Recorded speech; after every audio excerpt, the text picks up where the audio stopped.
Good morning, everyone, and welcome to this session on stimulating innovation and growth. I guess as a preliminary, before we get to the substance of the panel, I'd make the usual comment that I know chairs have been making all day yesterday and this morning, which is the reason these panels are staggered is so that people can go from one to the other.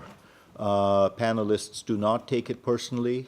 They themselves don't indulge in that while on a panel, but please try and be as unobtrusive as you can be going in and coming out of any panel.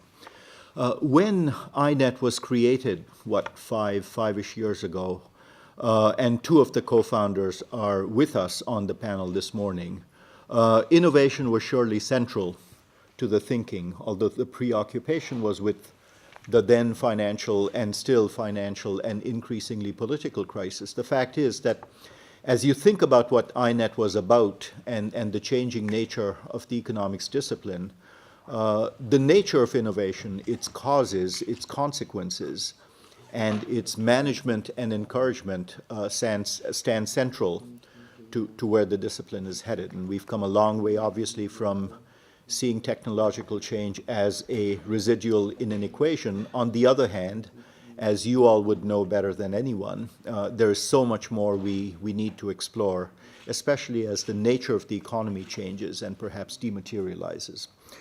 We have three excellent panelists to help us stimulate the discussion, and then a discussant, and we should have at least half an hour for a discussion with all of you. The ground rules are always the same, no more than 15 minutes per panelist, and then a wrap-up by the discussant.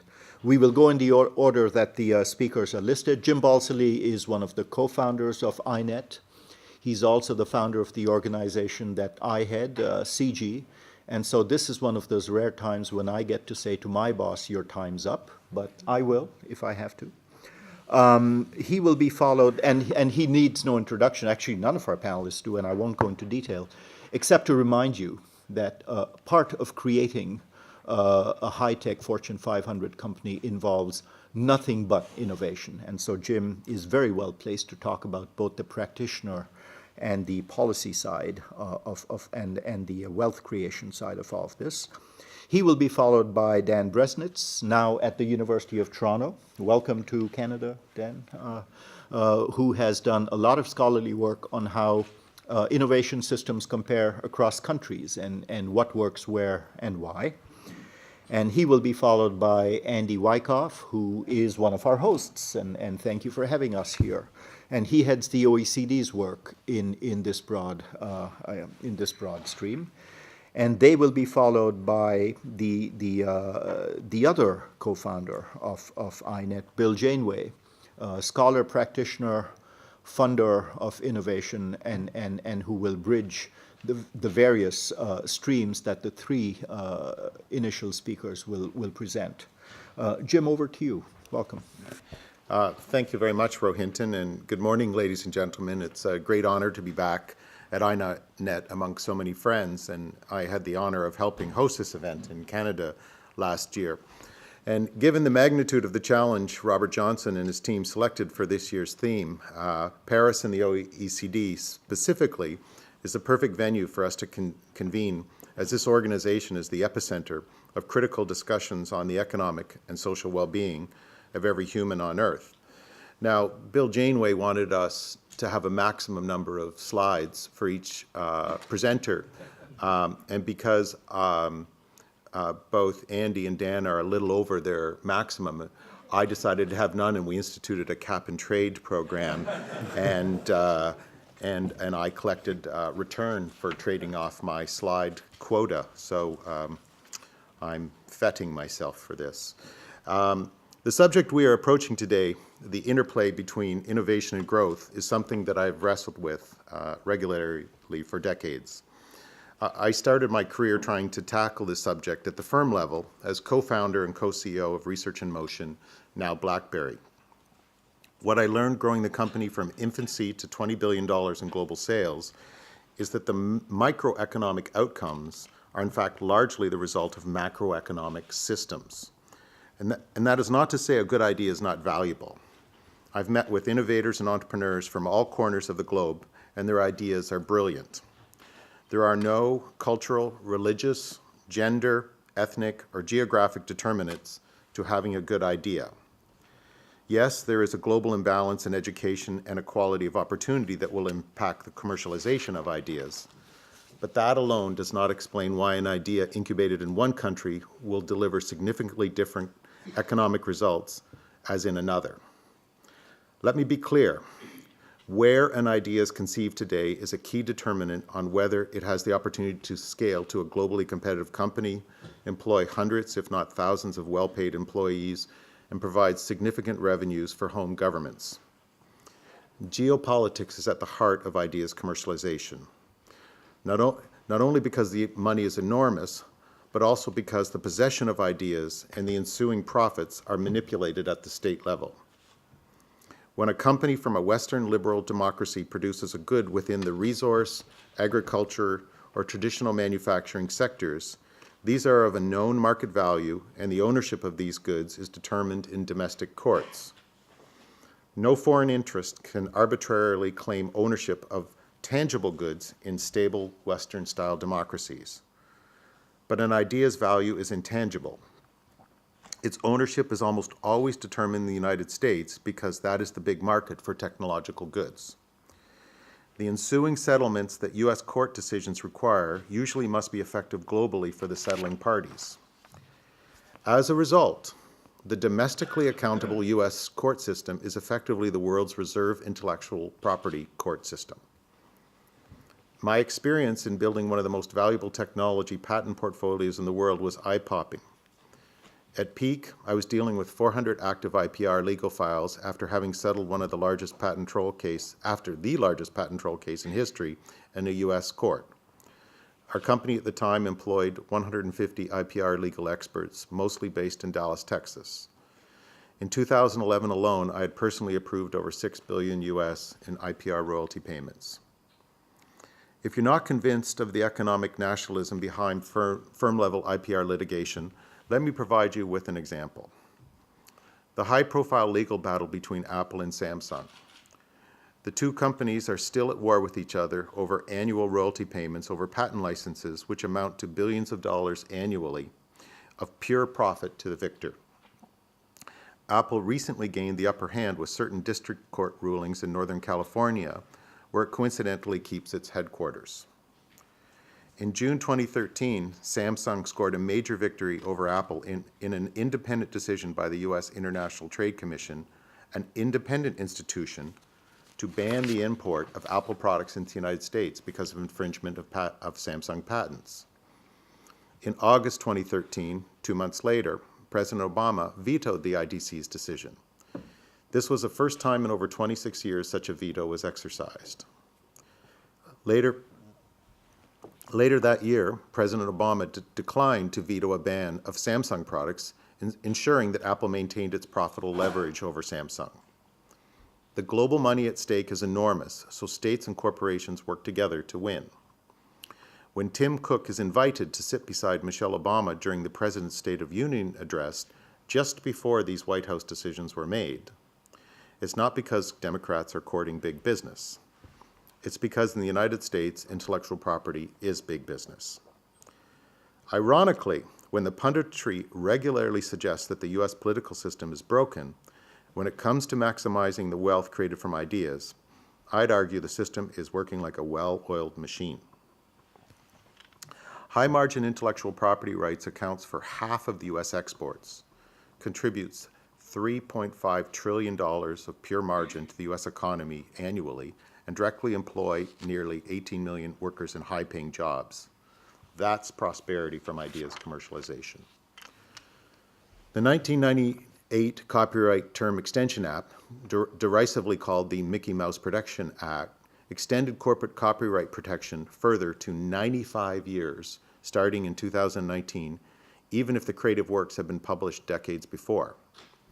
This, along with the American Invents Acts, are just two examples of a legislative strategy that creates rapidly evolving rules designed to advance only U.S. economic interests. America's efforts to dominate in the commercialization of ideas has found its way into the country's diplomatic efforts.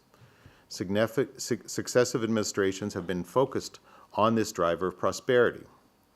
As a major creator and distributor of creative content, the U.S. has a great deal to gain by lobbying for new rules to make it illegal to enjoy their creative outputs without new licenses.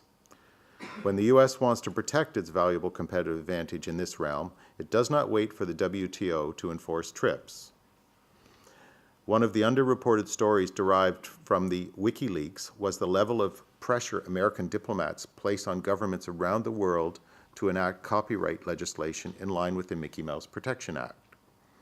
They act bilaterally on matters that contribute to America's bottom line, and they do so using all the levers of the public sector, including the district court system, the DOJ, the USTR, and yet any other agency that can contribute. The U.S. is not alone in winning the commercialization war. Europe is equally sophisticated in its IPR prosperity strategy. I experienced this firsthand in Brussels as a member of the European Union's Digital Advisory Committee, working with the European Union Competition Bureau on 2 separate IPR files, and while lobbying for rules that would govern the new Pan-European Unified Patent Court. Europe's IPR strategy is also focused on bilateral engagement to push their trade partners to align their laws to Europe's in areas such as high-value drug patents. While Europe has its own processes and systems like the US, its broader public institutions like Germany's Mannheim Regional Rocket Docket, the Competition Bureau, and the European Patent Office are all focused towards the same end, commercialization of indigenous innovations. I don't blame Europeans or Americans for their shrewd approaches to this matter. Maintaining their prosperity and standard of living are dependent on creating wealth from ideas. Advanced countries use whatever power they have, including the highest offices in the country, to win. The stakes couldn't be higher for them. PricewaterhouseCoopers and Bloomberg's listing of the top 100 companies in the world by market capitalization shows 2 important trends. 1, the US and Europe house the world's most valuable companies. And 2, technology companies are the fastest risers since 2009. Coincidentally, the top 10 technology companies on that list are all American and European. The fact is that high-margin profits stemming from ideas commercialization are critical for a country's prosperity, and countries that owe their prosperity to innovation rely on strategic engagement between their entrepreneurs and their policymakers. Now I can see my American and European friends in the audience breathing easy. And what about the rest of us? Well, let me start by saying I maintain hope at the micro level. As I mentioned earlier, the curiosity and drive possessed by the innovators and entrepreneurs I've met around the world is inspiring. I am confident that the world's cream of the crop will succeed regardless of where they are born.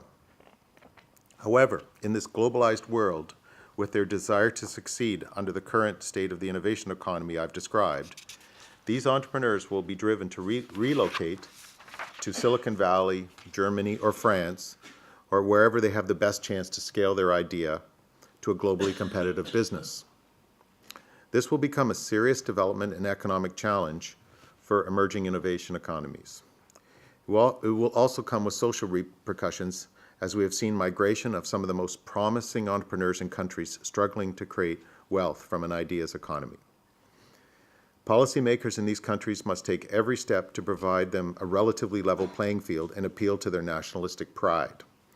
They must develop legal and intellectual property regimes that enable their technology industries to grow before their companies are acquired, sued into bankruptcy, or tactically tied up in court proceedings until they are bled dry. They must become shrewder in their bilateral negotiations with established innovation nations and push for greater clarity in global institutions charged with managing issues of intellectual property. If they allow the current status quo to be maintained, the chasm between the have and the have-not in the highly competitive global innovation game will only grow and calcify. Thank you. Okay. Okay. So, thank you for having me here. it's also, as somebody who was born in Israel and then spent time in Italy, having to sit down and not use my hands when I'm talking is basically causing me to be half silenced, but I'll try. I'm going to talk about something slightly different, and that's what I call distribution-sensitive science, technology, and innovation policies. And my discussion points, and I want to explain how I got there. So most of my research until about 2 or 3 years ago was all about how public policies in both emerging and already wealthy countries can increase innovation-based growth, which I think is the only sustained engine of growth. However, doing that, and especially looking at the place I was born, Israel, I started to become worried that what happens with this growth is that we also might influence inequality.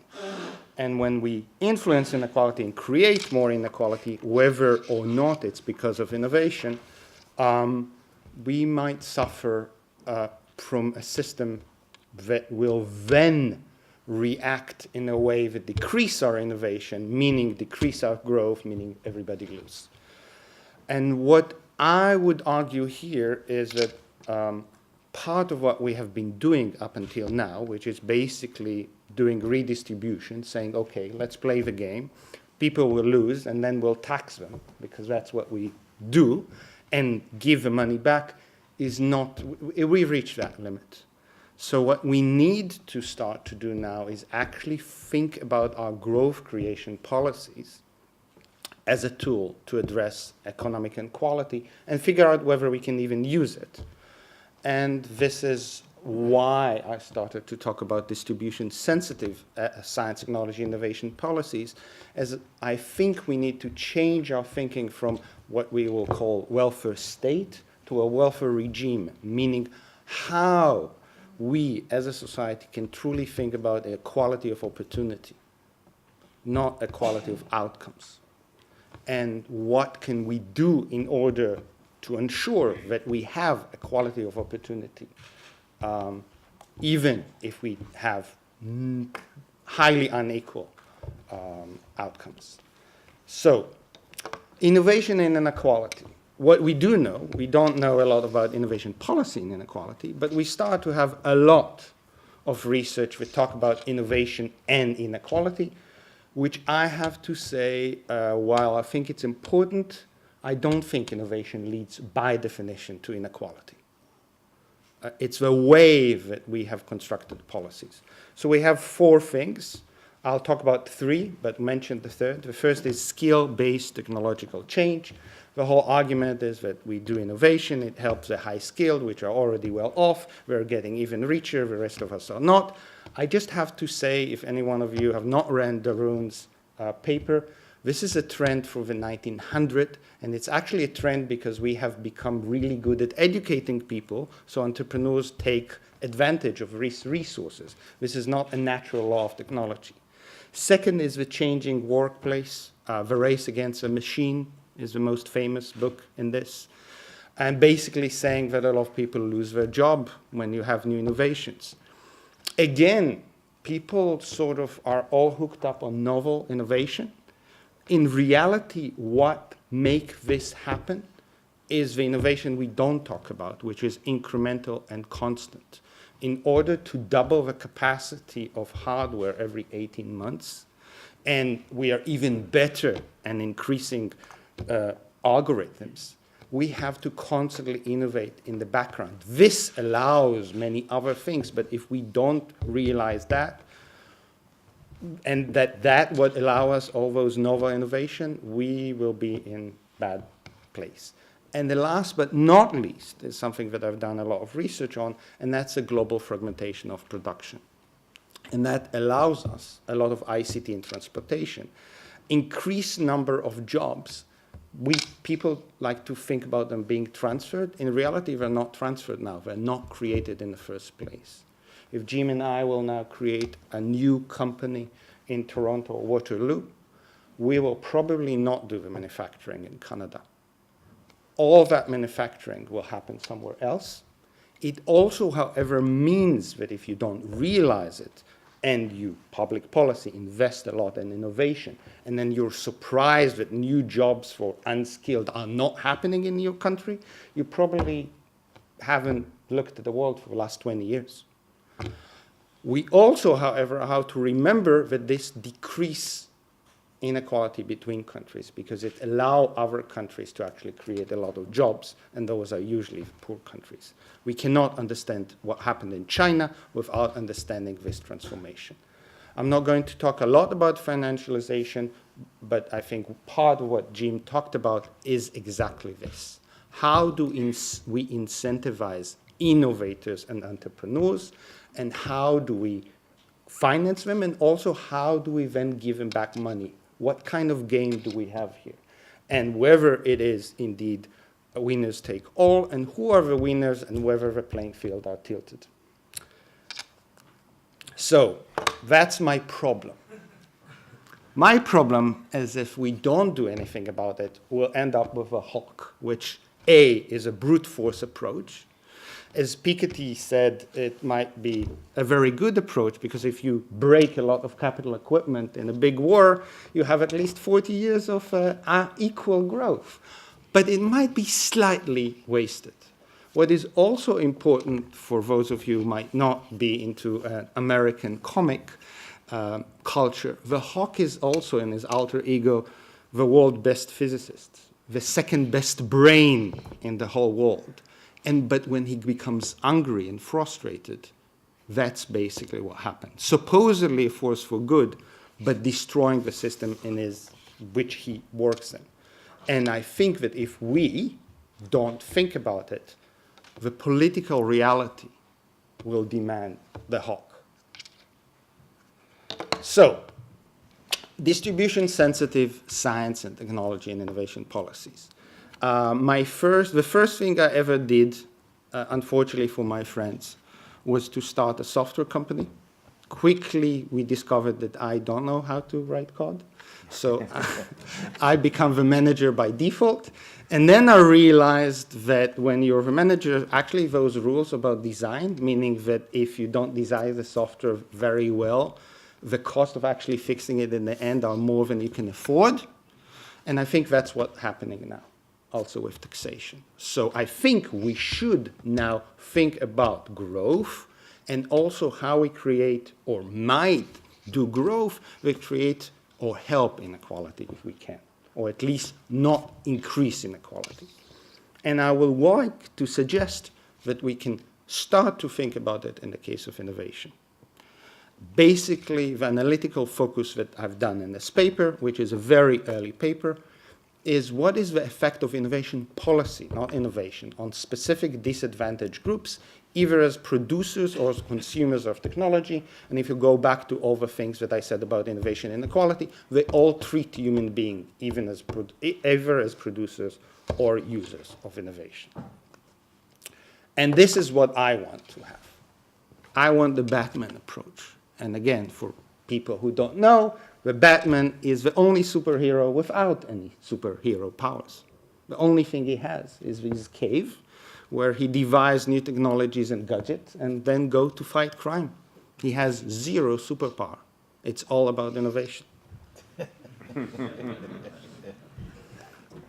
So, I will use, moving to a reality from the Batman, I basically suggest 4 ideal types, there might be more, of how we can think about innovation policy that would at least not increase inequality. First is innovation policy for traditional industries. Partly is that if, especially, again, I'm talking about the already wealthy, if you increase productivity in traditional industries where we still employ, if you look at the statistic, a lot of people with relatively, let's call, mid-skill, not necessarily high skills, in a way which is not just skill-based technical change, we will probably create or maintain a large number of jobs for people that we should, at least 50% of our population. Second is geographical economic periphery. I don't need to talk about it, I think, in the EU. But the idea is, again, can you, with innovation policy, actually increase clusters or growth in regions that are in the periphery? Open questions, but at least we should talk about it. Ascriptive minorities is the word for minorities you're born into. So women and ethnic minorities, and whether they are even, and in some cases I will show you that there's a bias against them in the high-tech industry, whether we can do something about it. And out of all the consumers of technology, I picked the disabled because it's a large and growing share of the adult population, again, especially in the already wealthy world, between 10 to 20%. So anything that allows them to be productive, I think it's important. There's no data, sadly, because nobody talks about it. So we used exploratory case study approach, looking at Israel, US, Sweden, and Germany. Now starting to look at Canada, period analyzed around since 2000. And it's important to remember that all those policies, so what we did is look at the ideal types and look at policies that might do something of the ideal types and what are the impacts and how they're run. It's important to note that none of those innovation policies are actually seams and were created in order to do anything about inequality. So there's no data about how they're doing with that, and therefore it's very hard to evaluate on that, okay? So what I suggest here is nothing to do with evaluation of whether they're doing distribution sensitive, anything, because this is not why they were created. I picked Israel because it's the ideal and the wrong sense of ideal. It's the one country that, according to the OECD, at the same time as it becomes the startup nation, also moved from the second most egalitarian society to the second most unequal society in the OECD. The latest figures I've seen from this organization claim that 1 out of 5 households in Israel are now in poverty, at the same years that it has its biggest economic miracle based on innovation. The first thing that the Israeli government, mostly from the Office of Chief Scientist, did is traditional industries. And they specifically did it because of those figures, but not because of inequality. What they found out, the total factor productivity, or productivity, whatever you want to call it, is growing up only in the ICT and to some degree the biotech sectors, and actually stagnant or growing down in all the rest of the private sector. That's Manuel Trachtenberg's work. This then translate to policies that said, well, if we're so good in R&D, why not move this R&D and policies into other sectors? So it's more a macroeconomic policy, not about inequality. Novel product focused in traditional industries, started in 2005. Very quick realization that there is a need to deal with demand. Because unlike high-tech people that know what R&D is about, if you go to metal bashers that have done metal bashing for 100 years, owned by the same family, you have to explain the whole idea of routinizing R&D. And you have to then give him consultant to how to write a proposal based on IPR. And they've done it. It's growing very rapidly. Seems as a success in what it's supposed to do. But what is even more interesting is it now seems to have economic success with a great side benefits, inequality. So both the Prime Minister and the Minister of Economic Development all talk about it now in terms of that helps inequality in Israel. And by the way, it also helps growth. S&T in the periphery, very similar to what we found in the EU and the US. It's basically old industrial policy tradition goal that was injected into innovation policy, mainly on capital investment and relocation of activities, FDI, if you think about Ireland or the South in the US, and technological incubators. Had some success, but I'm not sure it's great. I'm also not sure it's great in every other place I've looked at it, to be honest. Israeli Arabs. Fact, that there are a significant disadvantage and lower participation in the high-tech sectors. They have 1.3% of the jobs, while they're 20% of the population, 30% lower salaries on average. They're actually very highly educated population.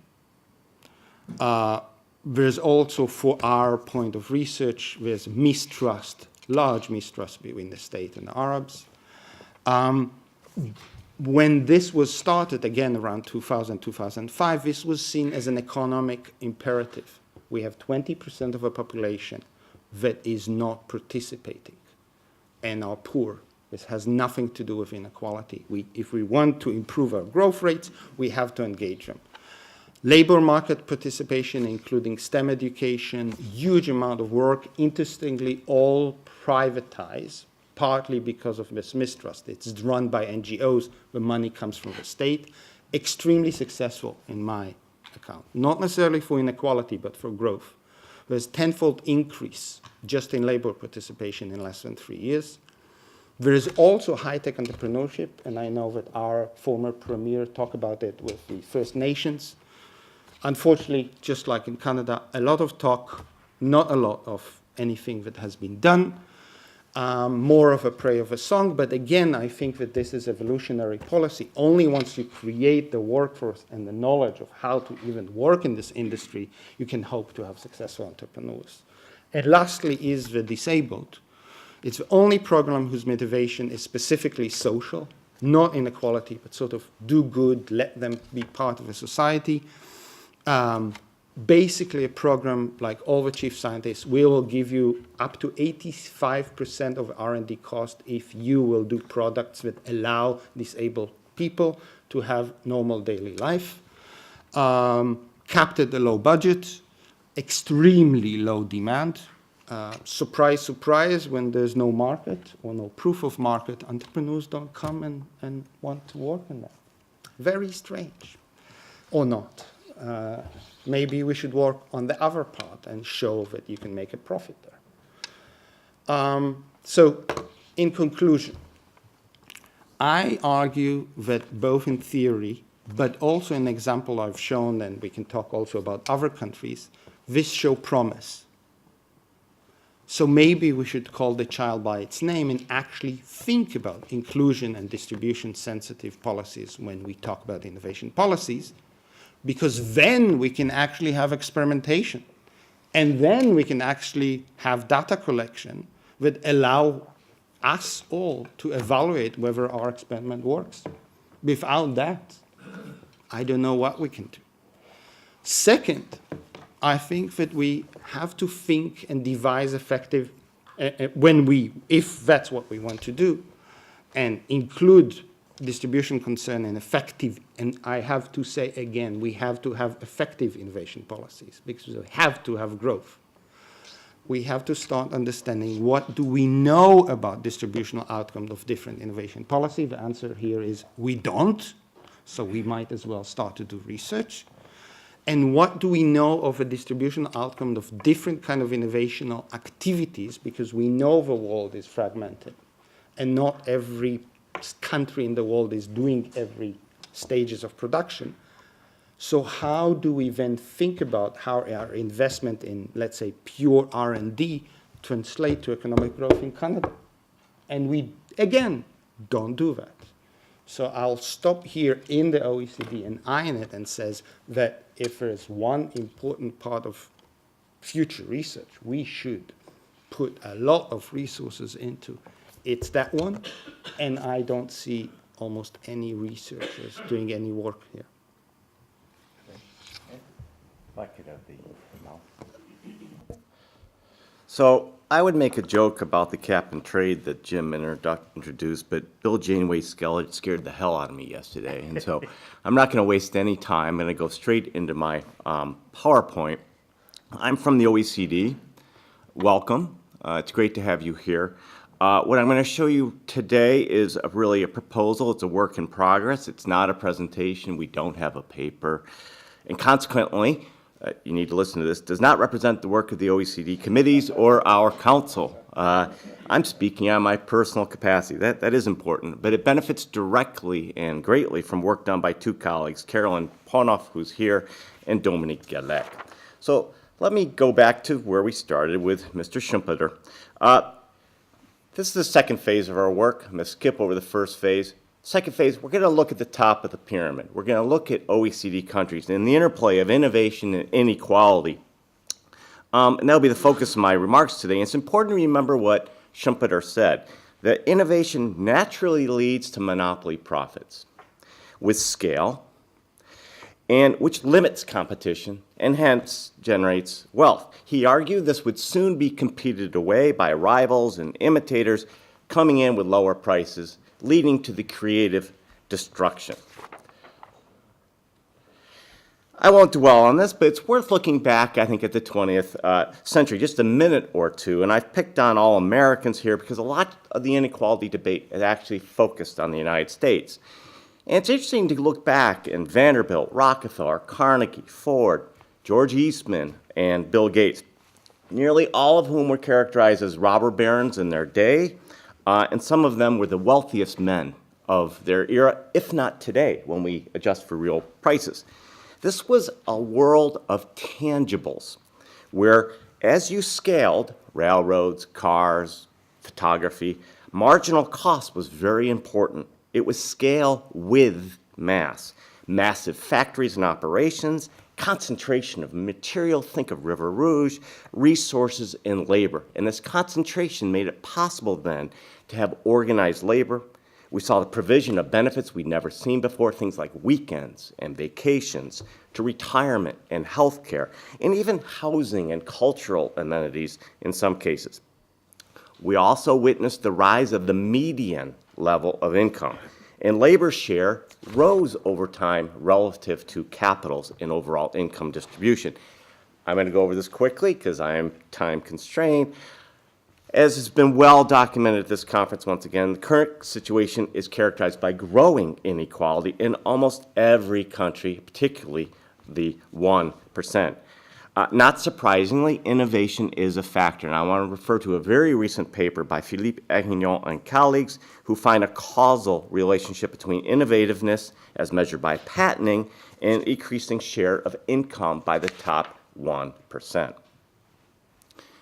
And actually, I was trying to compress slides here, so this is the top 1%, the Gini going up in many countries. Now, it's really this that I want to focus on, the declining share of labor in all of income, which we see across many countries over time. And we know that the share held by capital, the wealth thrown off by capital, disproportionately accrues to the top 10 and particularly the 1%. And that has been echoed many times at this conference, so I won't go over it again.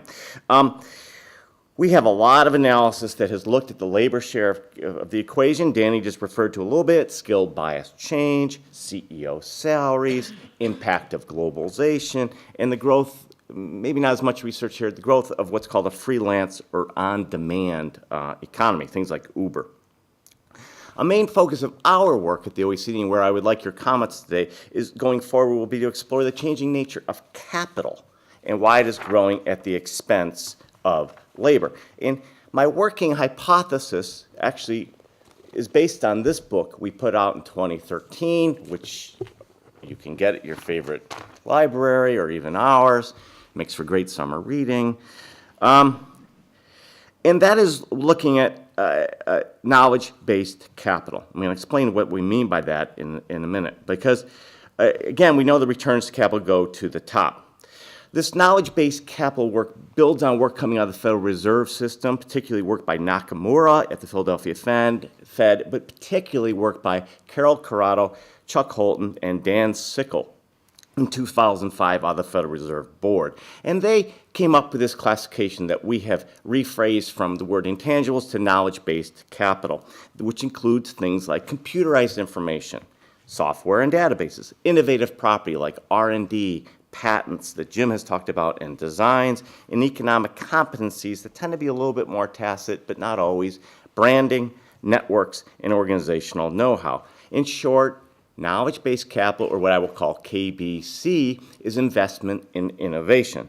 And almost all KBC is owned and controlled by firms as a capital asset, even though it doesn't necessarily show up on their balance sheet. And here, accounting standards are trying to update, but it's not making very good progress.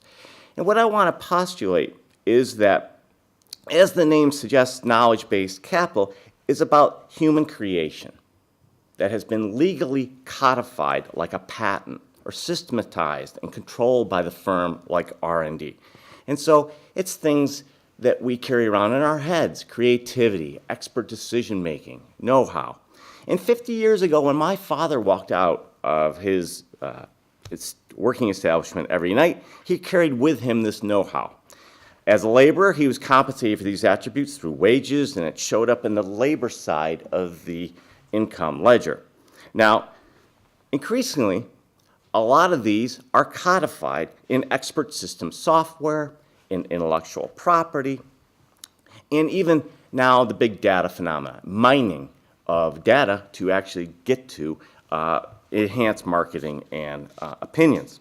And these are bought and sold like assets. Jim can certainly tell you a lot about that. And firms earn returns to this capital, and they've grown over time. A slide that I cut, but we've seen a big increase in royalties on patents over time. And when you look at these two, just the combination of knowledge-based capital with physical capital, you see over time in the United States, KBC now exceeds that of physical capital. And many of us learned in graduate school that capital was equipment, structures, and machinery, but we're building on that and saying, no, it should be much more than that, particularly in the 21st century. And it's not just the US. Across many countries, we see the same phenomena going on.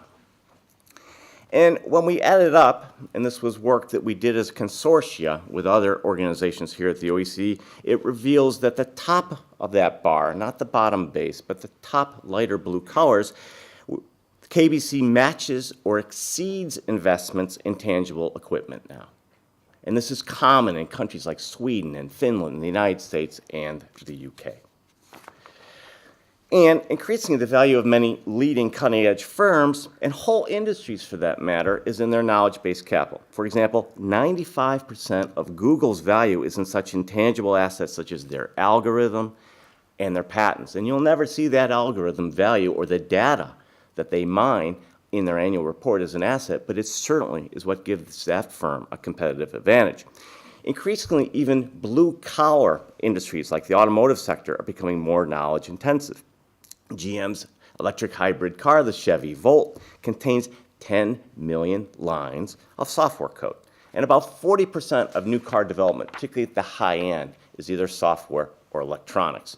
Now, this is going to be hard to read, and so I'll just give you the bottom line. This is a growth accounting exercise done by Carroll and some colleagues between 1995 and 2007. The bottom line are the red boxes here, which look,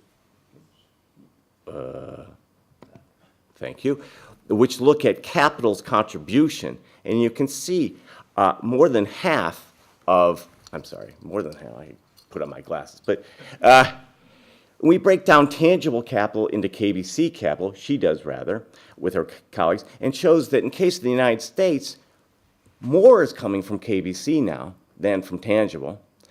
And Europe, it's a little bit less, but combined, capital plays this huge role in growth now, with labor playing a less growing role, mainly because we have exhausted, to some extent, improvements in human capital through added skills over time. Now, KBC has some very unique properties, and Jim began to go over this, and I won't dwell on it, but just briefly, there's non-rivalry, only partial excludability, very high fixed costs. That first version of that program is expensive. The marginal cost, additional copies, are reasonably cheap, and this kind of underpins the rationale for intellectual property rights. Otherwise, copying would undermine the incentive to innovate in this area. In the United Kingdom, Jonathan Haskell found that 50% of the United Kingdom's knowledge-based capital was actually protected by intellectual property rights, things like patents, copyright, and trademark. which basically allow exclusive rights. Now, going back to Schumpeter, argument about innovation itself leading to monopolies, well, here we've added to that, because in this case, monopolies actually being extended or granted as a matter of policy as well. In addition, and I need to go quickly here, but KBC is beginning to become digitized.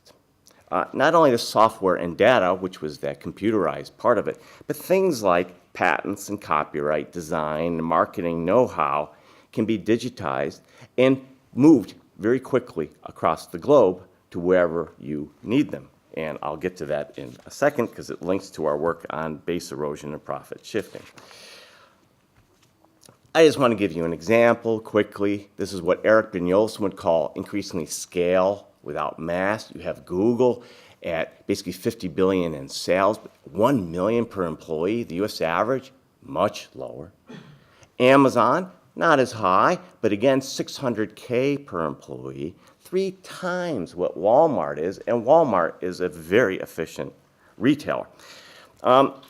The digital economy gives us examples of massive network externalities where winner takes most, at least, raising issues for competition and with it income inequality. And it's beginning to lead, going back to the capital labor interchange here, to a deconcentration of jobs. If I just show you the top 3 automakers in 1990s had about this is US, had 1.2 million employees. If you look at the top 3 tech in the US, they have 1/10 the number of employees, but about the same revenues in a much larger market cap. And so what we're beginning to see is this deconcentration of jobs compared to the 19th century. And it raises concerns such as those articulated by Larry Summers last month that we may indeed be in a way of structural change where capital is substituting for labor, and hence the shift from L to K in our equation. I want to complicate this further with some new data that is just coming out from the OECD soon. This is collaborative work by my part of the OECD as well as the economics department, which looks at productivity growth recently. There's a phantom machine. And what it uses firm level data to break down the average, which is the dark line here.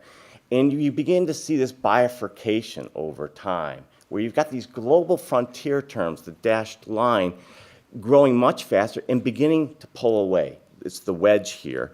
And this is even true for services where we don't typically see big productivity gains. I want to then go to, as this phenomenon unfolds, we're beginning to see a change in the way that capital is used. One change in use is in capital is buying back shares. I'm not going to go into that, but you see capital increasingly being used to raise the share price of firms through through buybacks. Another is just simply holding on to the cash. And we've seen it's up to 1.62 trillion in 2011, basically unchanged in 2013. And what's interesting about this is that a big chunk of this cash is held by tech firms, which is proxy for innovation, about 40%. And of that, 5 are held by very innovative firms, Apple, Microsoft, Google, Verizon, and Pfizer. And if Apple isn't seeing demand for its products, no company is. And there's a question, why are they sitting on so much cash when there's obviously demand for what they're doing out there? Well, there's 2 reasons. One, Apple came close to bankruptcy. They're a bit risk averse. They remember that day. And fortunes can quickly reverse in this field. The other is tax avoidance strategies. It's called BEPS, base erosion and profit shifting, that book profits in low tax countries, typically outside the borders. And given the way the tax regime is in the United States, they don't want to repatriate them because they're going to pay a large tax. 76% of Apple's cash is offshore, 94% from Microsoft. And I should say that half of the income shifting through BEPS is based on R&D-based intangibles. And so it comes back to Jim's point, I think. There's this big interplay at the global level with intellectual property. I am now over time. I want to say another way that they're using their money is through lobbying. And this just shows the recent lobbying efforts on net neutrality in the United States, where disproportionately the incumbents were outspending the so-called entrants like Google. I want to end by just saying that Schumpeter would have said, yeah, but we'll have this churn, we'll have new entrants coming in, and they will erode these monopoly profits, and we're not seeing this. This shows entrepreneurship, declining across the OECD over time. The number of new starts are down, and that's unfortunate because it's these companies that give you disproportionate job growth. Let me really end by skipping that and talking about 4 different policy areas that I think we need to think about to get to where Danny was talking about of infusing innovation policies with another bottom line, which is that of thinking about a more equitable distribution of the returns. Thank you very much. Thanks. Bill. Very good. I am going to find some links.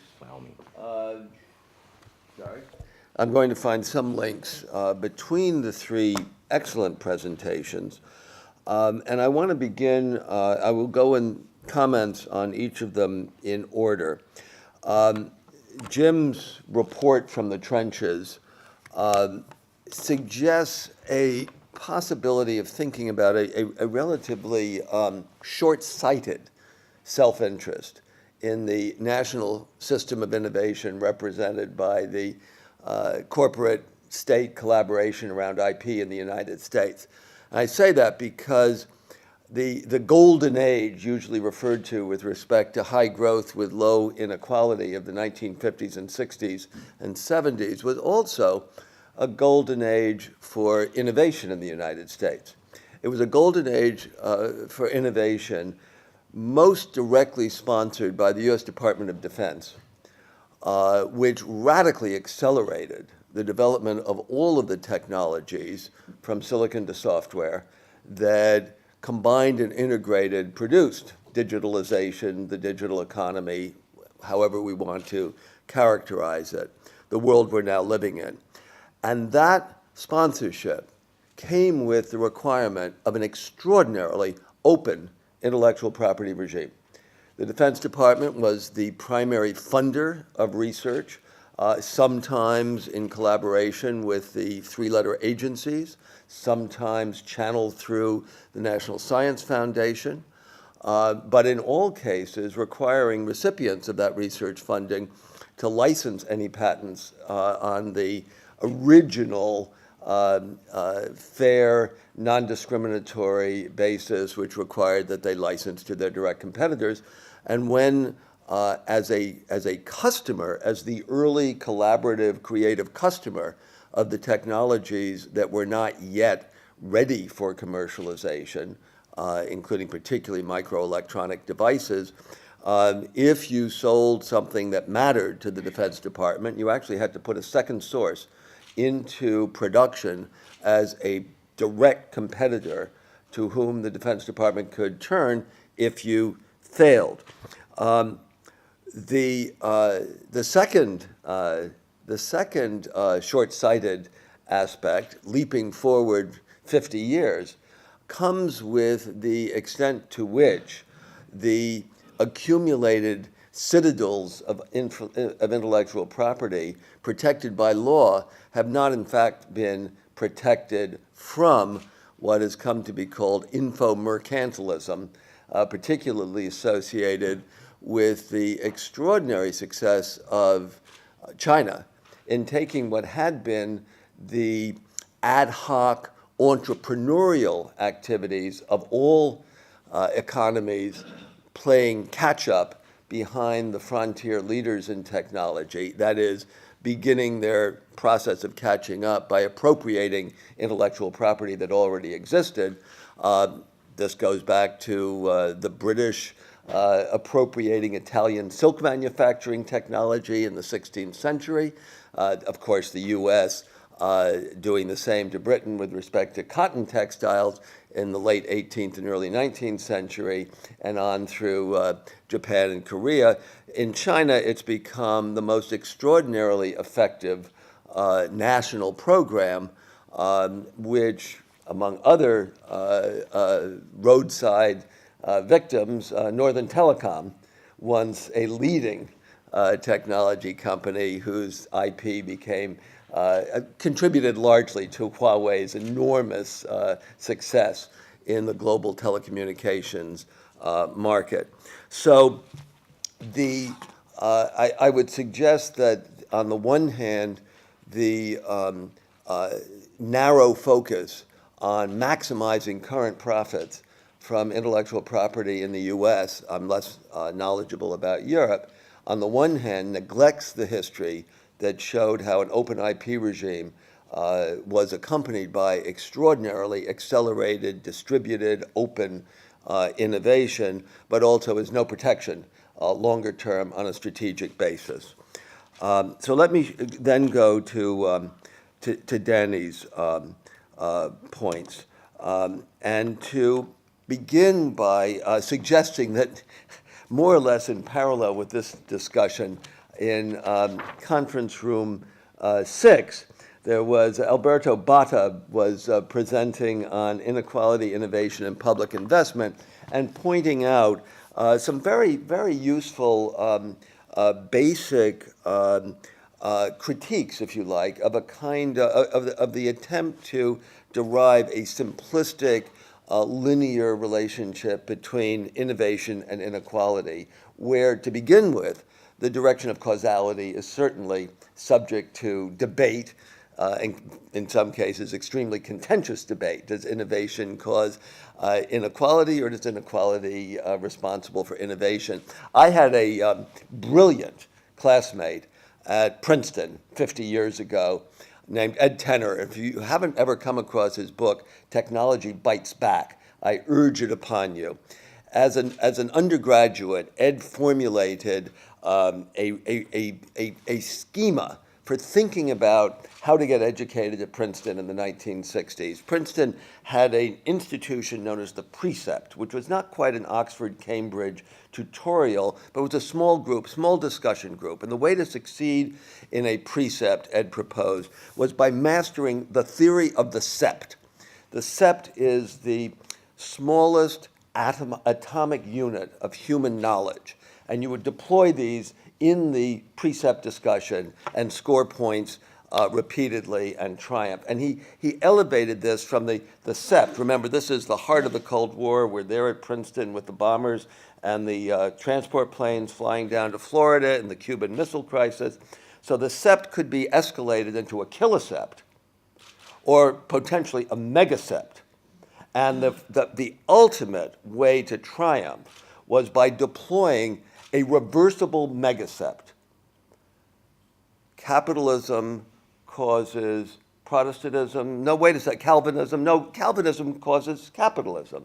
Well, I think a little bit about inequality and innovation as the ultimate reversible megasept, where in fact, and this is what Alberto Botta was discussing in the other conference room, there are so many common factors. There are so many confusing institutional, cultural, political factors that intermediate between observable rates of innovation and observable conditions of inequality, that this remains, as Danny says, a domain which calls for much richer exploration, in part by telling stories, not only by attempting to run econometric regressions, which one might say are premature. And perhaps the most important intermediating is precisely the role of the state. I spoke about the role of the Defense Department in the US, where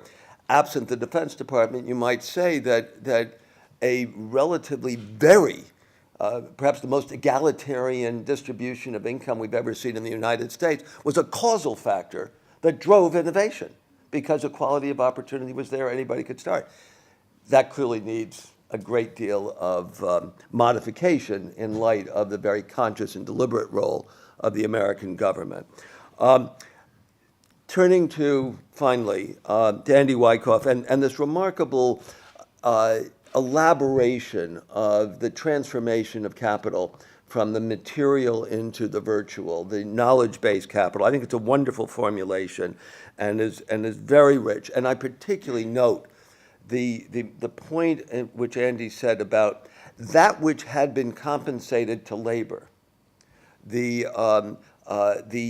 knowledge of the implicit understanding of how to get things done becomes capitalized into the firm's balance sheet.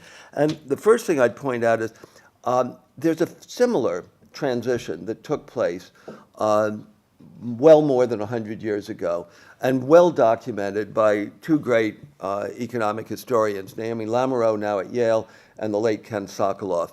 At the end of the 19th century, what had been called the golden age of the inventor, in the United States, a market in patents arose as individual inventors were able to get their ideas patented as remarkable intermediaries, patent attorneys, went out on the railroads, town to town to town, and did deals with individual inventors, got their patents issued, got the patents licensed, and shared the revenues, shared the royalties back with the individuals. But by the late 19th century, with the rise of the science-based industries and the increasing mass, the requirement for physical capital to implement ideas, from steel to electrification to chemicals and on to the automobile industry, individual inventors could not commercialize their ideas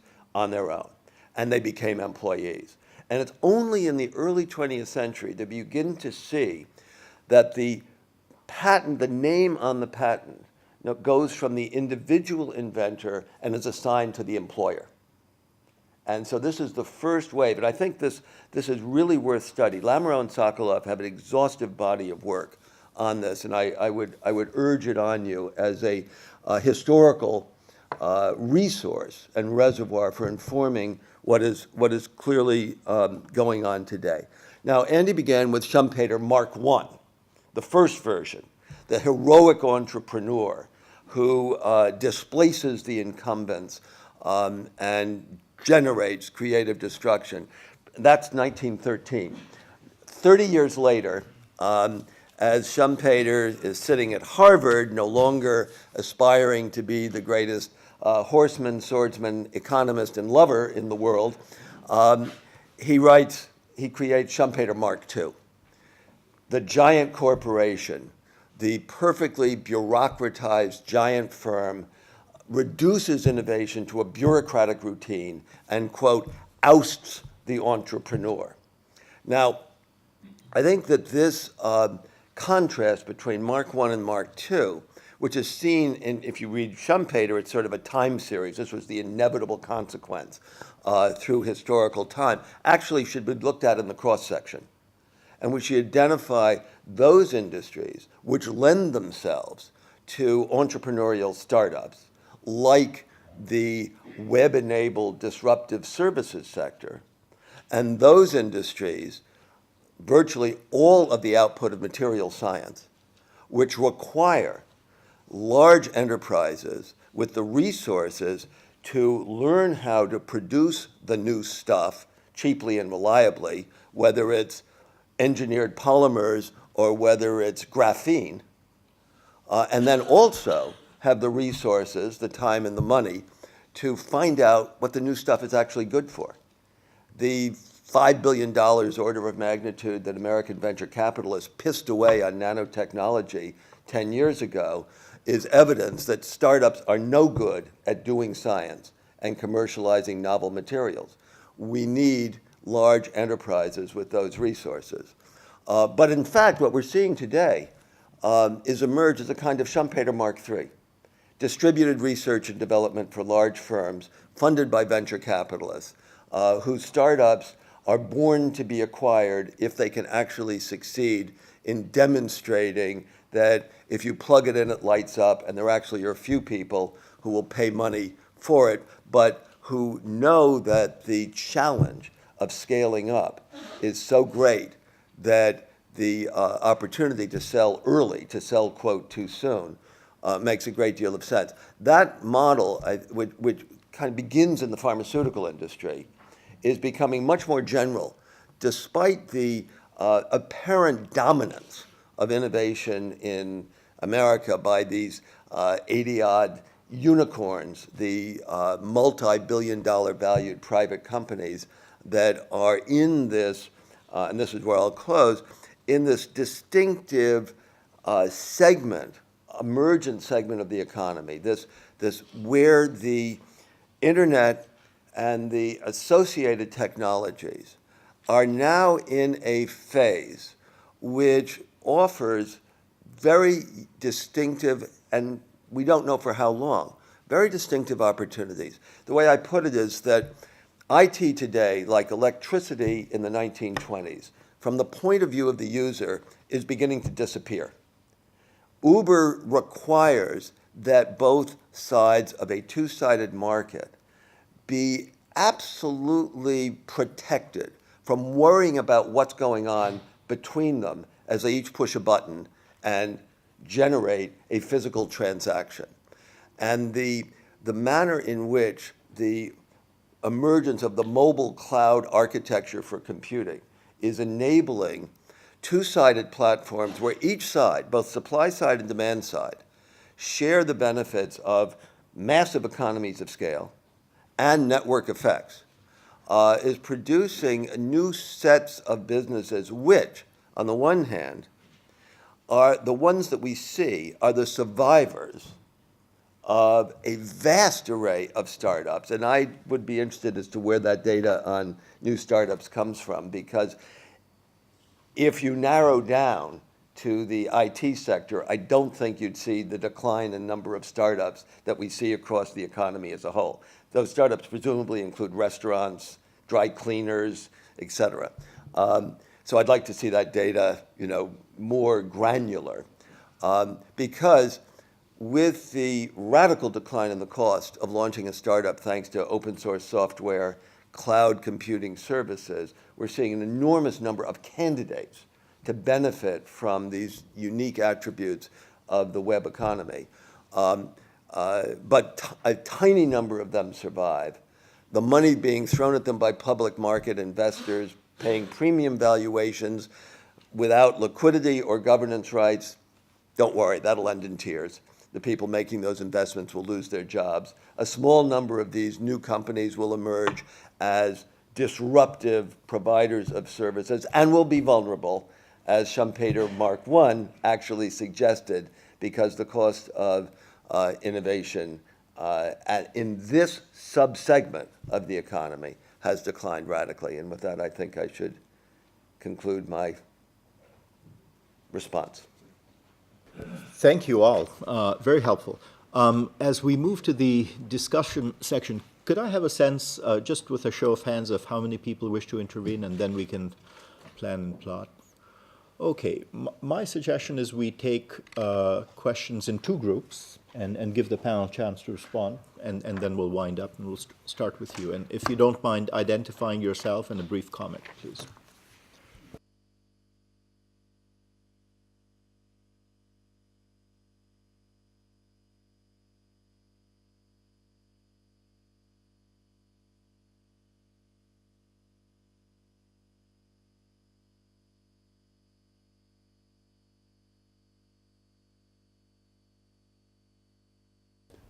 Right, you can hear me.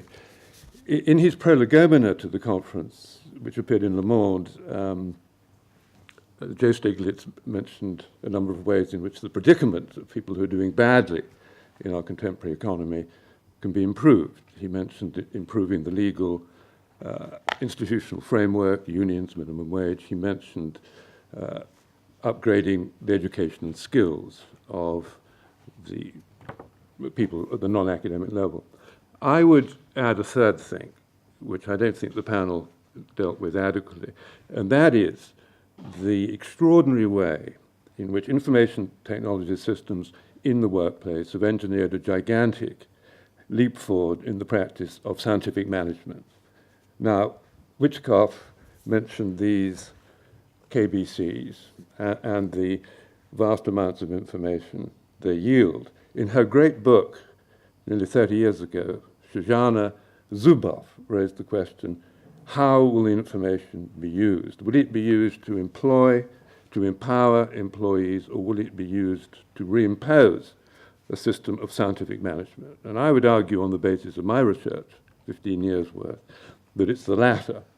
That what scientific management enables you to do in the digital age is to embody the expertise of scientific managers into codified sets of rules, which are then iconic for employees because they are embodied in systems. And you find that in healthcare, human resource management, financial services, or higher education. Let me just mention higher education.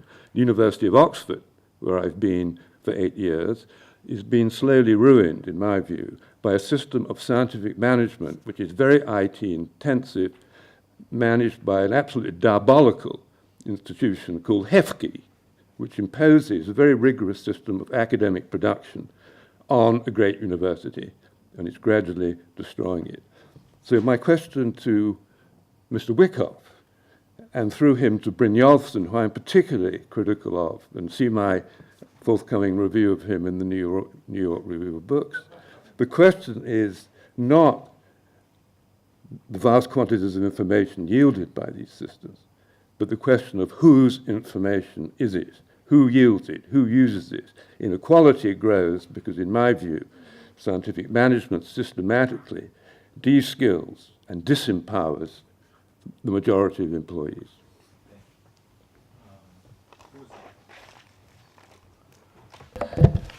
Sergio Orzeni. Andy Wyckoff made a brilliant presentation and focused particularly on knowledge-based capital and productivity work. So I would like to ask him where he puts the business of litigation around innovation and patents into that equation. Because William Baumol, for instance, has identified the US economy as a rent-seeking economy because of the overwhelming weight that the litigation is playing. On the other hand, Steve Cohen has focused the role that lawyers play in Silicon Valley. As to some extent, he argues that more than venture capitalists, at the end of the day, when you have to strike a deal, you go to the lawyer. And lawyers have become more important than venture capitalists. So I don't know if you have reflected on that. Thank you.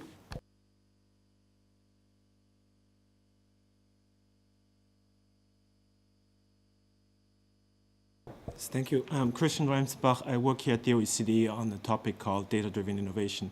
But my question is on innovation more in general, sorry. And in particular, I would like to refer to the work of Christensen's on the innovation dilemma, because a lot of the intervention made by the panelists reminded me of some of the issues that he pointed out. And as some may not know the innovation dilemma, it's basically saying that that the most advanced or most innovative firms or incumbents have, there is a risk that those firms cannot innovate because they are basically more concerned about the pursuit of short-term profits. And referring to the idea that those incumbent firms, as Jim described, probably have the power to exclude competitors. I wonder first to what extent there is a short-termism, or the pursuit of short-term profit is a general challenge for our innovation capacity. And the second question is, what can we do basically to overcome the problems that young firms cannot compete against the incumbents, in particular if they can use their IP regimes and IP systems to exclude competitors. One solution would be, should we kind of think about the potential new roles of governments, as William reminded us what happened in Silicon Valley. And I would assume that this similar phenomenon is also happening in Israel, where I guess there is also a strong connection between the IT startup industry and the defense department in Israel.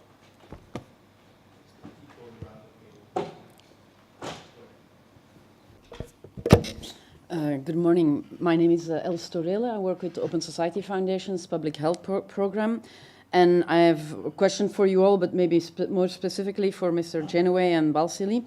You both highlighted fundamental problems with the current intellectual property system, and there are many more that can be named. For instance, in the pharmaceutical sector, which is where I come from, where we don't actually have the innovation we need, but we only have innovation that can be patented and marketed. For instance, we know now that 75% of the new medicines that actually get to the market do not provide any therapeutic advance. They are patentable, the medicines, and they can be marketed with a lot of marketing investments, but they provide no added value from a medical point of view. While we don't have the medical innovation we need, think about Ebola, think about the need for new antibiotics, etc. So the medical innovation system is completely deficient and misdirected. The few real innovations we have are unaffordable. Think about the new generation of hepatitis C drugs that are being sold at $80,000 to $90,000 per treatment, to new cancer medicines, etc. So what I wanted to get at is, or hear from you, do you have a sense that the IP system, this monopolistic-based innovation incentive, can it be fixed? Or should we actually go back to a much more, kind of get rid of the whole patent system and find different ways of innovation? The open innovation that you were citing, I mean, open medical innovation is something that in the public sector we're trying to promote, but it is really blocked by the very dominant IP system today. So can it be fixed and can we get more inclusive growth and innovation? Or should we just get rid of it and replace it, not only in the pharmaceutical sector, but more generally? So let's stop there. I know.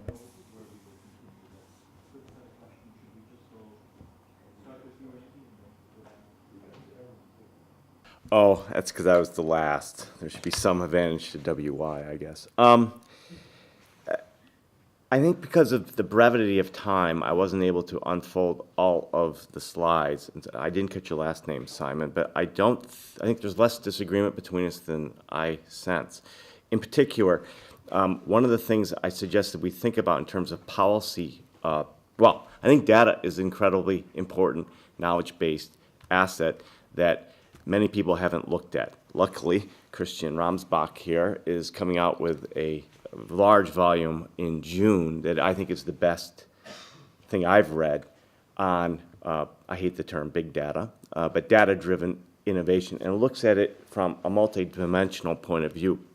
One of the areas he looks at, and it was reflected in the slides, is going to the issue of competition, but also kind of ownership of the data. I think it's a legitimate question to raise about who owns the data and how we begin to, if markets can be created for this data and with whom it should reside.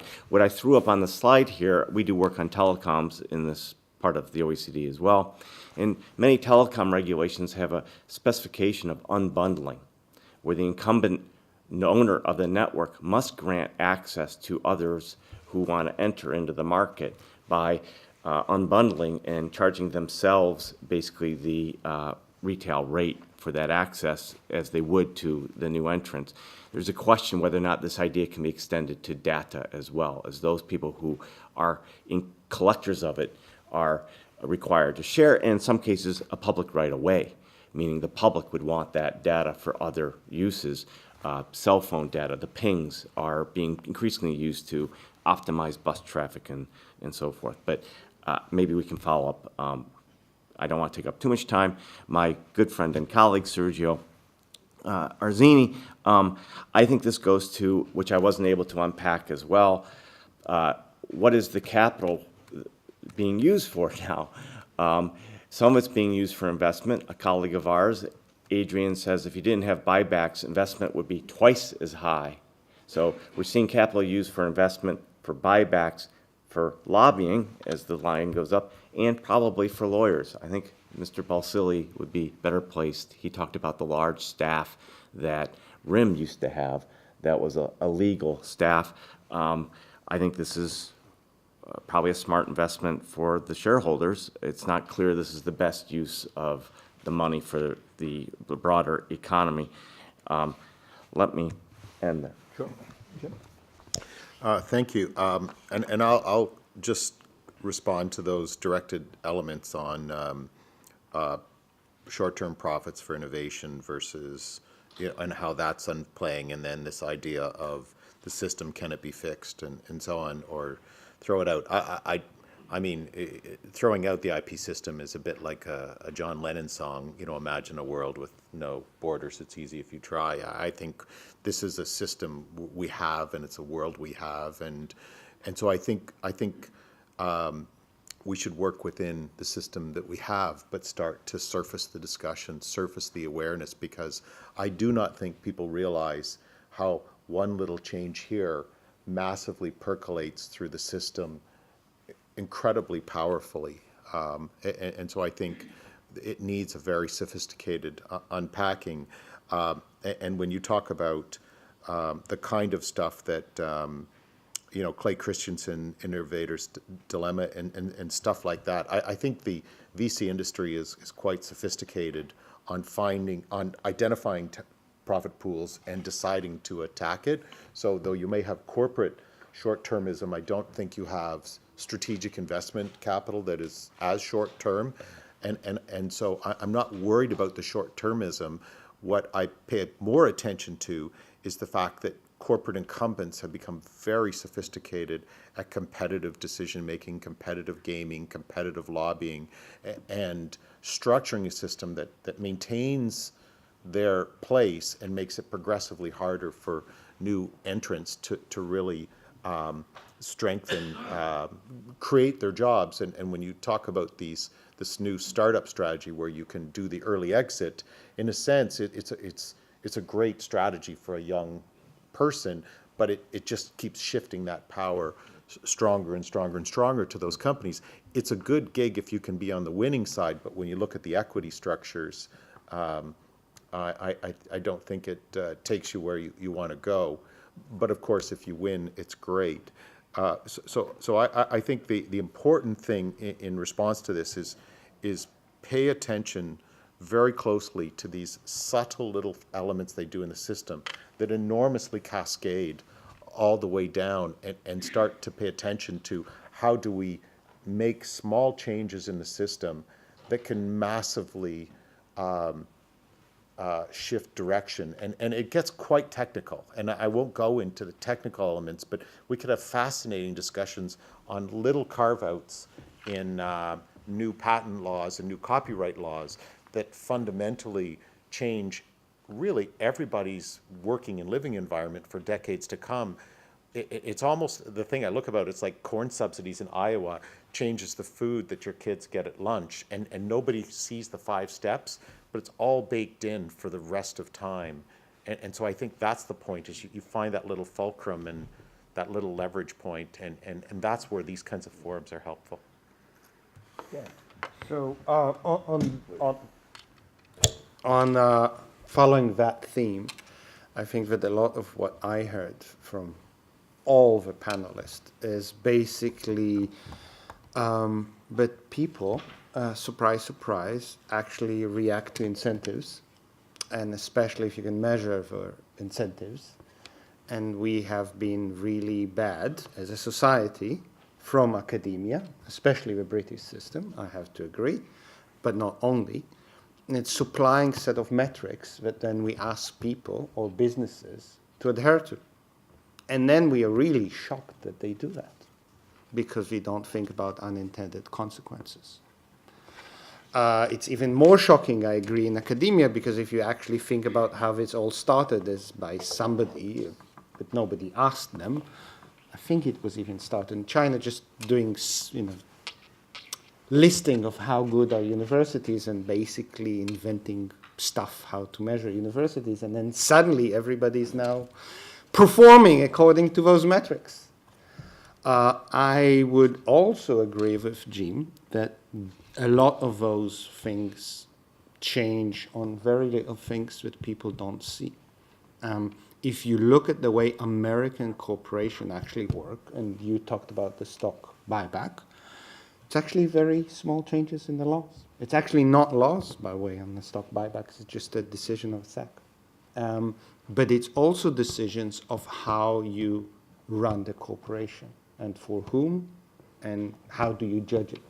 So if you say, I want return on assets, and you don't count capital assets, then everything that you can do in order to outsource capital assets to someone else while keeping knowledge assets, it's a great thing. However, if you will now count capital assets, and it will actually show in return on assets and your real investment, it might change the game.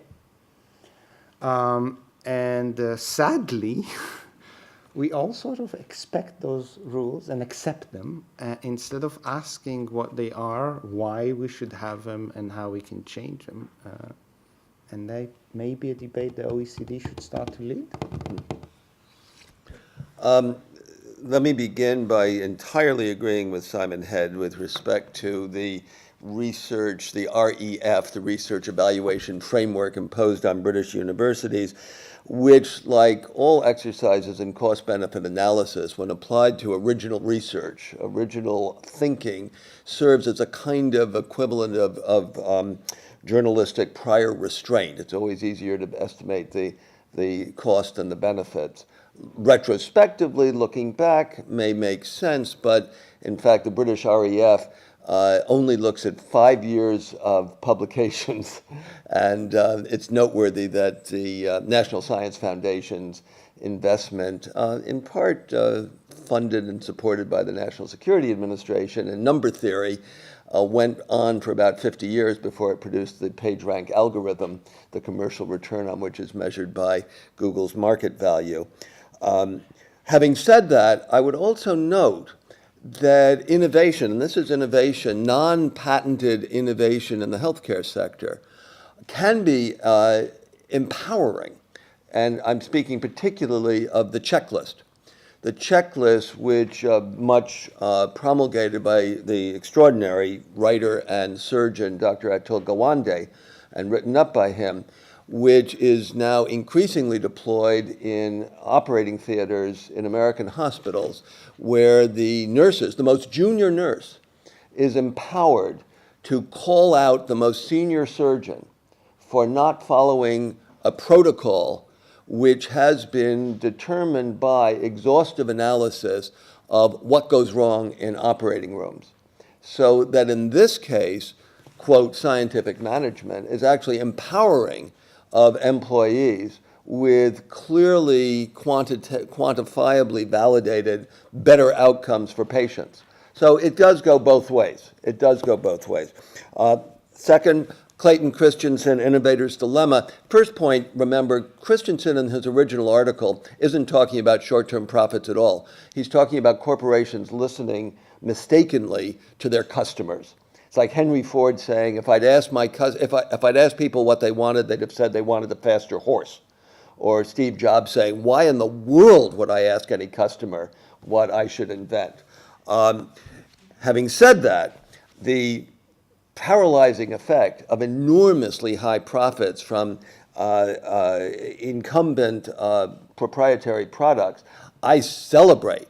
It was IBM's inability to get beyond the incredible profitability of its proprietary mainframe and mid-range computers that opened the door to all of us in the 1990s who delivered the distributed computing technologies which wound up completely blindsiding and displacing IBM as the dominant force in commercial computing. And that leads me to say that when companies go X-innovation the way IBM did, I would much rather have them give their money back to their stockholders than continue to piss it away on ineffective programs of attempting to milk customers that they think they have locked in. I'd love to see Oracle give back its profits rather than simply continue to lock its customers in to the systems it has. So I respect Bill Lazanik's work enormously, but he and I have been disagreeing about this for years.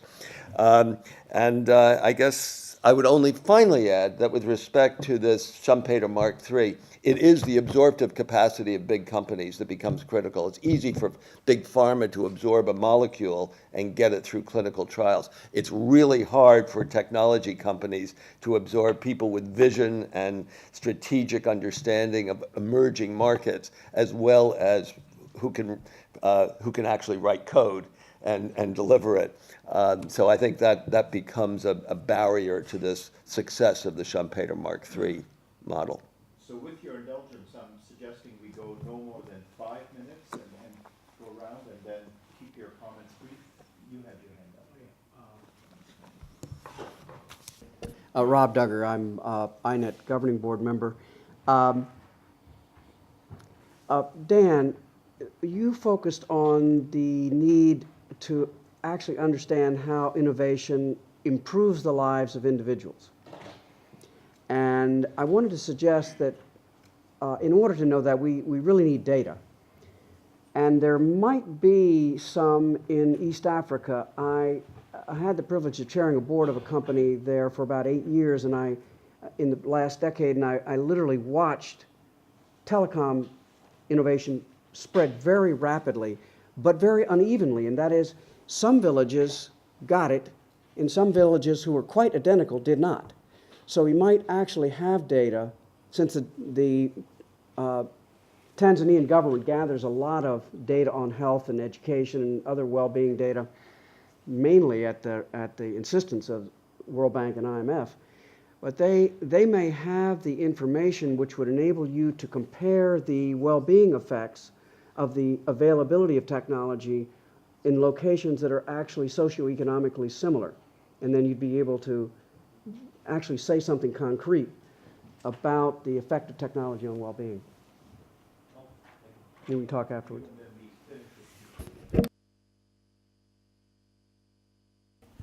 Thanks for the presentation. I'm just starting with a favorite quote of actually my former professor, Professor Janeway. The large-scale mobilization of capital, which is crucial in any innovation policy. My name is Panayiotis Barkas, by the way. I work for the OECD Southeast Europe division of GRS. I just wanted to start by saying that this quote, the large-scale mobilization of capital, crucial factor for innovation.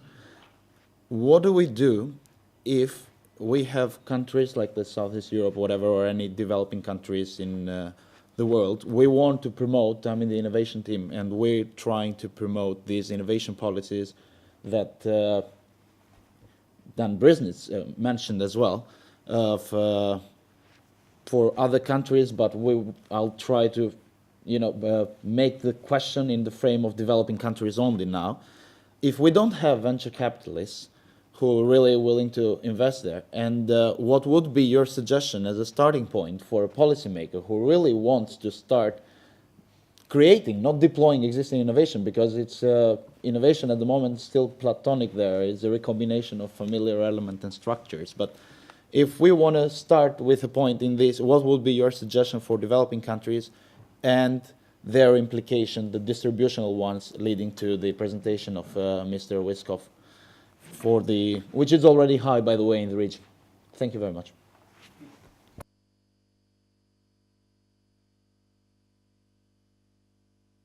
Thank you. I fully agree with the remarks on that we should really put the question marks on criticizing the buybacks. I think buybacks are very important for recycling money for the financing of future innovation. And the more money we buy back from successful and it's been sent out to the shareholders, the more there is the likelihood that there's a possibility for early stage or seed or even pre-seed financing. And the most 60-70% of all pre-seed financing of technology startups in the US is still done with angels or the informal venture capital market.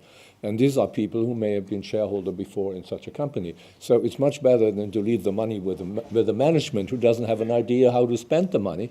And the worst is, and that is another point where I agree with Jim, is if you look at IBM, it's the profitability, a huge profitability of a company seems to be a precondition for failure in the future. And therefore, because they think if we make so much money with what we're doing now, why should we experiment and move into other fields? So there's no incentive really for doing this. And that leads me to the second point on the declining number of entrepreneurship and the numbers. I have the same question again, Bill. We seem to agree again. Where are the numbers from? Maybe the reason is OECD is heavily focused also on Europe. And for Europe, I would fully agree with this. We have a declining number of startups in Europe, even in Germany.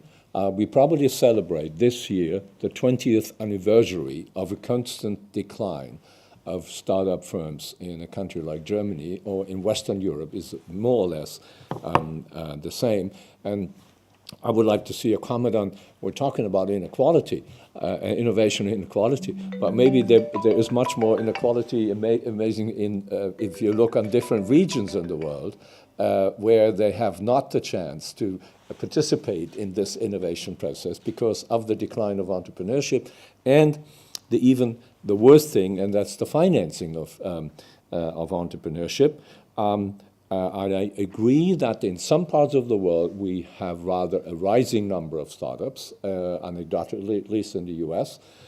We see that the number for angel investing and venture capital is going up tremendously last year, continuously now for 4 years. It's about 28 billion in the US and 29 or 30 is venture capital. If you put this all together, this is something like 300 or 200 or 220 US dollar per capita of the population. Israel is even higher than that. If you look at Europe, the comparable number is between 10 and 15 US dollars.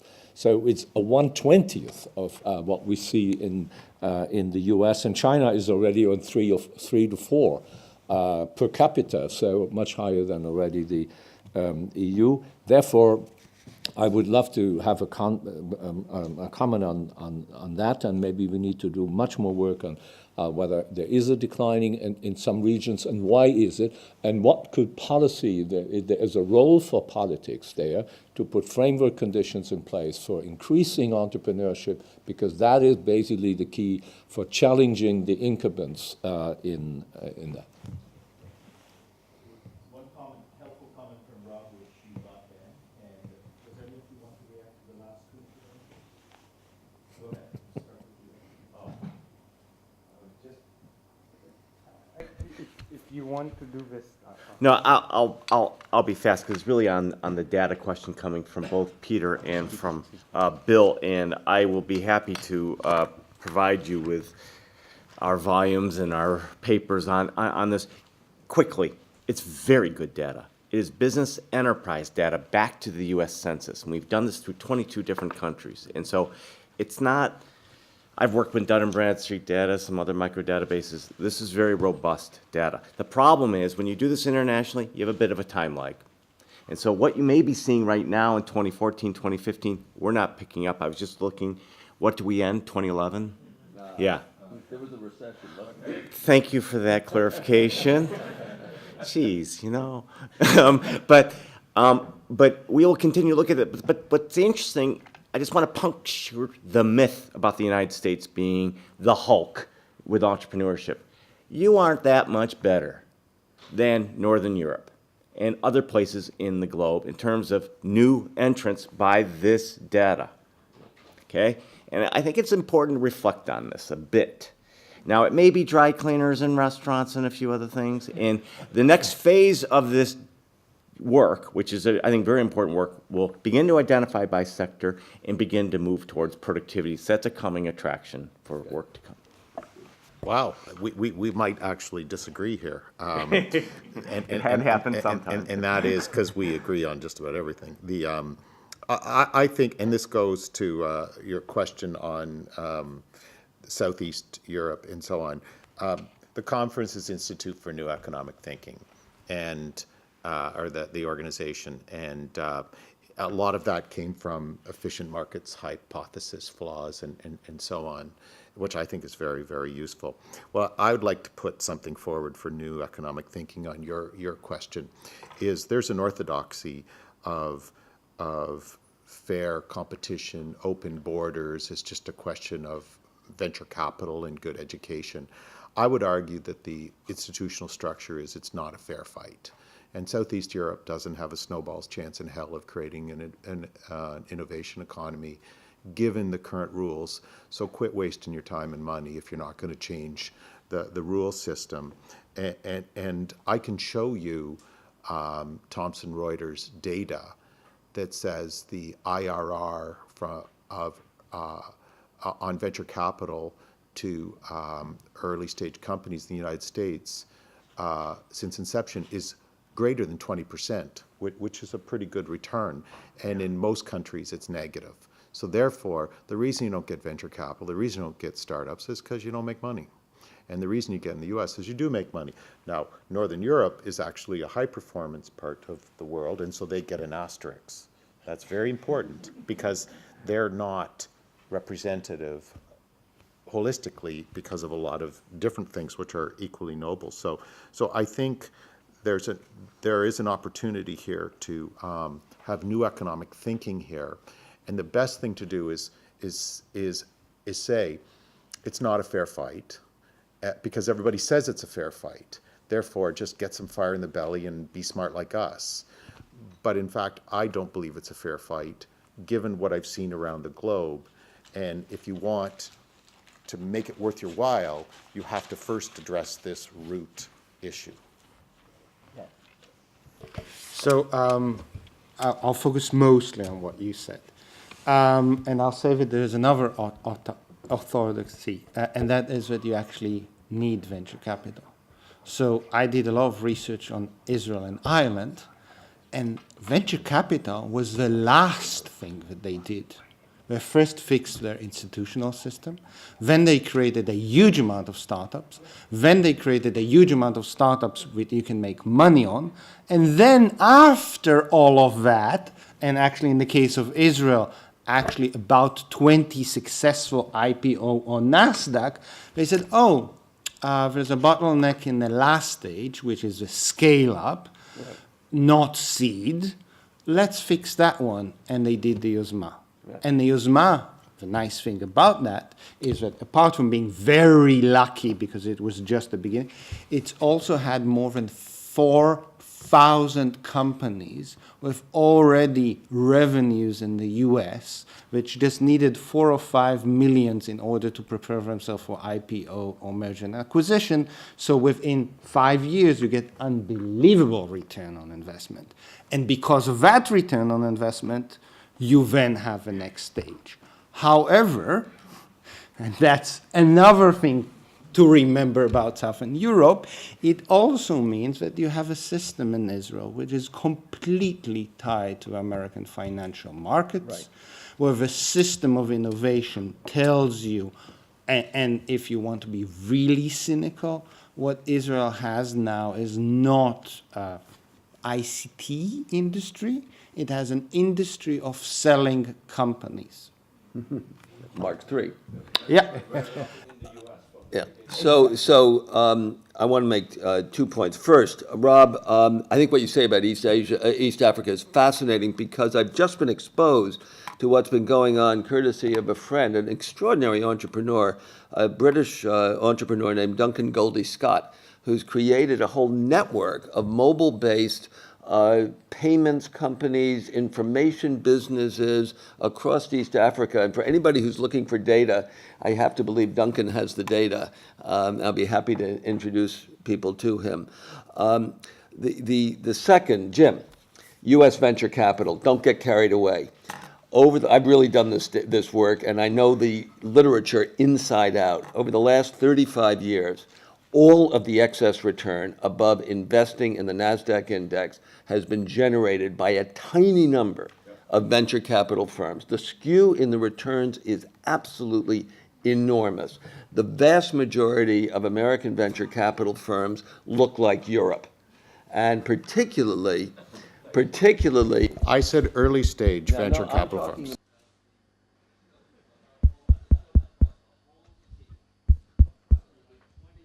Approximately 20 U.S. firms account for all the excess return.